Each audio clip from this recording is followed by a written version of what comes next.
अगर मैं आपसे कहूँ कि सिर्फ मार्केट में प्राइस देखकर ट्रेडिंग करना काफ़ी नहीं और एक ऐसी चीज़ है जो बता सकता है कि मार्केट में असली बायर पावर कब है या सेलर पावर कब है, और फाइनली उस चीज़ का नाम है वॉल्यूम। बहुत सारा बिगनर सिर्फ कैंडल देखकर बाई करके बैठता है, लेकिन प्रोफेशनल ट्रेडर और एक चीज़ देखता है और वो है वॉल्यूम।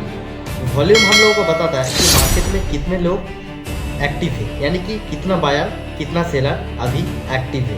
आज के इस वीडियो में मैं आपको वॉल्यूम इंडिकेटर को सिंपल लैंग्वेज में समझाऊंगा, एकदम फ्रेंडली।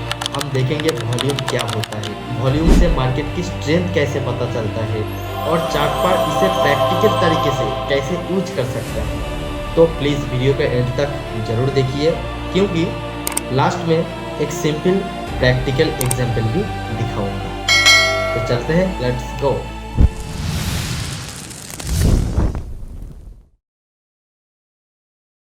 तो दोस्तों अभी हम लोग चार्ट पर आ चुका हूँ। तो सबसे पहले समझते हैं वॉल्यूम होता क्या है। वॉल्यूम का सिंपल मतलब है किसी पार्टिकुलर टाइम में कितना ट्रेड्स हुआ है।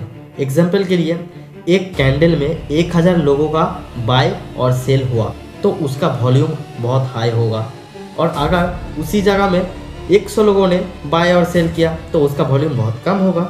बस सिंपल सा मतलब यही है। इसीलिए वॉल्यूम हमें बताता है कि मार्केट में इंटरेस्ट कितना है। अगर प्राइस ऊपर जा रहा है साथ में वॉल्यूम भी बढ़ रहा है तो मार्केट बुलिश है। अगर प्राइस नीचे की तरफ आ रहा है साथ में वॉल्यूम भी बड़ा बड़ा हो रहा है तो प्राइस बेयरिश है। इसीलिए प्रोफेशनल ट्रेडर प्राइस के साथ साथ ऑल टाइम वॉल्यूम भी फॉलो करता है, चाहे आप देख लेना। तो चलो अभी वॉल्यूम को लगा लेते हैं एंड वॉल्यूम के बारे में और अच्छे से समझ लेंगे। सबसे पहले वॉल्यूम को चार्ट में लगाना कैसे, उसके लिए आपको ऊपर में इंडिकेटर वाला सेक्शन में जाना है एंड जाके आपको लिखना है वॉल्यूम। सिंपल से लिखना है वॉल्यूम। तो सबसे पहले हमारा आ गया वॉल्यूम, तो इसको लगा देना है एंड फाइनली हमारा वॉल्यूम लग गया नीचे की तरफ। तो आपको नीचे की तरफ ये जो बार दिख रहा है ना, यही हमारा वॉल्यूम होता है। ठीक है, बड़े बड़े बार यानी कि बहुत ज़्यादा बाई सेल हुआ, छोटा छोटा बार यानी कि बहुत कम बाई एंड सेल हुआ। एंड इस बार कितना स्ट्रॉन्ग है उसको जानने के लिए पहले इसका सेटिंग में चलते हैं, क्योंकि सेटिंग में आपको बहुत सारा चीज़ समझा। सो वॉल्यूम को पहले पहचानने के लिए इसका सेटिंग में जाइए। ऊपर में वॉल्यूम के सेटिंग में जाइए। सेटिंग में जाने के बाद आपको इधर स्टाइल में आना है। स्टाइल में जो वॉल्यूम मार्क दिख रहा है आपको स्टार्टिंग में, तो इसको लगा देना है। तो हमारा चार्ट में देखो एक लाइन ड्रॉ हो गया। तो इसका पीछे का रीजन समझते हैं, उससे पहले सेटिंग को और थोड़ा डिटेल में समझते हैं। तो इनपुट में आने के बाद मेन चार्ट सिंबल, क्योंकि मेन चार्ट में हम लोग को सिंबल देखना है। ठीक है, एंड ये जो एम ए लेंथ 20 यानी कि ये लास्ट 20 जो कैंडल है उसका एवरेज निकल के वॉल्यूम बताता है। आप एम ए लेंथ को थोड़ा बड़ा कर सकते हो। आप स्विंग ट्रेड लॉन्ग पोजीशन लेते हो तो एम ए लेंथ को थोड़ा बड़ा कर देना, लेकिन 20 बेस्ट है पहले से वॉल्यूम। सो मैं 20 छोड़ देता हूँ। तो चलो देखो हमारा वॉल्यूम खुल गया। ठीक है, तो दोस्तों आप लोग थोड़ा ध्यान से देखिए, जहाँ हमारे वॉल्यूम बड़ा है यानी कि इस लेवल पे वॉल्यूम बड़ा है। ठीक है, तो जिस लेवल पे वॉल्यूम बड़ा है आप ऊपर की तरफ देखेंगे इधर ही बड़े मूव किए। आप ध्यान से देखो, जहाँ वॉल्यूम बड़ा है वहाँ क्यों बड़े मूव किए, इसका सिंपल सा मतलब, क्योंकि ये एक फेक नहीं, ये रियल चीज़ बता रहा है। अगर मार्केट में कुछ चीज़ फेक दिखाएगा बट आपको वॉल्यूम का भी धोखा नहीं देगा, क्योंकि वॉल्यूम में रियल बताएगा। तो यहाँ पे सबसे ज़्यादा बाय या सेल हुआ। ठीक है, इसीलिए ये वॉल्यूम इतना बड़ा है।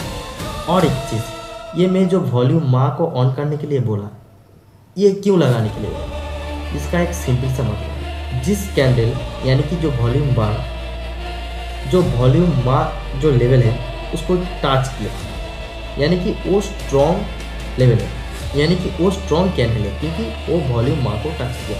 इसीलिए जो स्ट्रॉन्ग कैंडल है जहाँ बड़े बड़े बाई सेल हुआ वही इसको टच कर पाया, बट जहाँ ज़्यादा बाइंग सेलिंग नहीं हुआ टच नहीं कर पाया। फॉर एग्जाम्पल ये लेवल देखो टच नहीं कर पाया, इधर देखो कैंडल कितना छोटा है। इस लेवल को देखोगे ज़्यादातर टच किया, यह देखो कितने बड़ा मूव देखने को हम लोगों को मिला है। तो वॉल्यूम माँ का यही है, आप वॉल्यूम माँ को ऑन कर लीजिए। इससे आपको ये पता चलेगा कि जो बार उसको टच करेगा तब आप कंफर्म हो सकते हैं कि यहाँ पे स्ट्रॉन्ग बाई सेल हो रहा है। ठीक है, देखो एक बायर तो एक सेल। मार्केट में अगर आप बेचेंगे तभी मैं खरीदूंगा, अगर मैं खरीदूंगा तभी आप बेचेंगे। अगर मान लीजिए आप नहीं है लेकिन मुझे खरीदना है तो मैं किससे खरीदूंगा, है ना। तो मार्केट में एक बायर तो एक सेलर। ठीक है, इससे एवरेज निकल के वॉल्यूम हमारा दिखाता है कि मार्केट में ज़्यादा वॉल्यूम यानी कि बाई सेल ज़्यादा हो रहा है। ठीक है, जहाँ बड़े बड़े वॉल्यूम हो वहाँ ही बड़े बड़े मूव देखने को मिलेगा। अगर मार्केट में मान लो सपोर्ट और रेजिस्टेंस में जब ब्रेक करेगा तब वॉल्यूम भी बड़ा बड़ा है, यानी कि इधर स्ट्रॉन्ग बाइंग हो रहा है, तब आप ट्रेड प्लेस कर सकते हो। अब वॉल्यूम के पीछे जो अच्छा कंफर्मेशन वो चीज़ समझ आती है। देखो ठीक है, जहाँ पे छोटा छोटा वॉल्यूम रहेगा एंड मार्केट बहुत ज़्यादा डाउन में आ गया, उस टाइम पे वॉल्यूम छोटा छोटा है, साथ में छोटा छोटा कैंडल दिख रहा है बट वीक नीचे की तरफ। इसका मतलब समझ जाना कि मार्केट अब नीचे की तरफ नहीं जाएगा, अब इधर से रिवर्स होगा। क्योंकि आप सिंपल से समझेंगे मार्केट बहुत ज़्यादा नीचे है। ठीक है, इधर एक लेवल ऐसा आया कि उधर छोटा छोटा कैंडल बना रहा है। ठीक है, छोटा छोटा वीक नीचे की तरफ, वॉल्यूम भी छोटा छोटा, क्योंकि जो सेलर लोग हो वो सेल करके अब वो निकल गया, मार्केट से एग्जिट हो गया, अब बायर लोगों का एंट्री होगा। तो इधर ने मार्केट साइडवेज की तरह चल रहा है तो बायर लोग एंट्री लेगा इस पोजीशन पे, जो सेलर है वो भी बायर बन जाएगा। तब अचानक आपको दिखेगा वॉल्यूम बढ़ रहा है, कैंडल भी बढ़ रहा है, इसका मतलब इधर से मार्केट रिवर्स होगा। ये चीज़ आप नोट डाउन कर लो, ये बहुत ही इंपॉर्टेंट चीज़ है, आप मिला लेना, इसका बैक टेस्ट कर लेना, इसका बहुत अच्छा काम होगा। सेम इसका उल्टा, मान लो मार्केट बहुत ज़्यादा ऊपर गया एंड एक टाइम ऊपर जाने के बाद छोटा छोटा कैंडल बना रहा है वीक ऊपर की तरफ, वीक ऊपर की तरफ, वॉल्यूम छोटा छोटा। आप देखो मैं प्रैक्टिकली दिखा रहा हूँ, छोटा छोटा वॉल्यूम वीक ऊपर की तरफ, मार्केट ऊपर गया, इसका मतलब इधर से मार्केट रिवर्स होगा। देखो वही होगा। आपको मैं अगर ज़्यादा टाइम लेके समझाऊँ तो आप लोग बोर हो जाओगे, इसलिए शॉर्ट टाइम फ्रेम में मैं आप लोगों को अच्छे से समझा दिया। तो वॉल्यूम छोटा छोटा वीक नीचे की तरफ एंड मार्केट बहुत ज़्यादा डाउन हो गया तो इधर से मार्केट रिवर्स हो सकता है। वॉल्यूम छोटा छोटा, मार्केट ऊपर बहुत ज़्यादा गया, उधर से वीक ऊपर की तरफ बना रहा है तो मार्केट उधर से अचानक वॉल्यूम भी बढ़ते रहेगा, मार्केट उधर से रिवर्स होने का चांस बहुत ज़्यादा बढ़ जाता है। और भी इसके पीछे रीज़न है, वो मैं आप लोगों को बाद में बताऊँगा, क्योंकि ज़्यादा नॉलेज लोगे तो पगला जाओगे। और ये वीडियो बेसिकली था क्रिप्टो बिगनर के लिए, जो नया बिगनर बंदे मार्केट में एंट्री ले उन्होंने के लिए। अगर चाहते हो कि और अच्छे से वॉल्यूम के बारे में स्ट्रैटेजी भी शेयर करो तो मैं शेयर करूँगा। वीडियो अगर अच्छा लगे तो प्लीज़ एक लाइक एंड सब्सक्राइब एंड अपने नालायक दोस्त को प्लीज़ शेयर करें। तो चलते मिलते हैं नेक्स्ट वीडियो में, तब तक के लिए टाटा।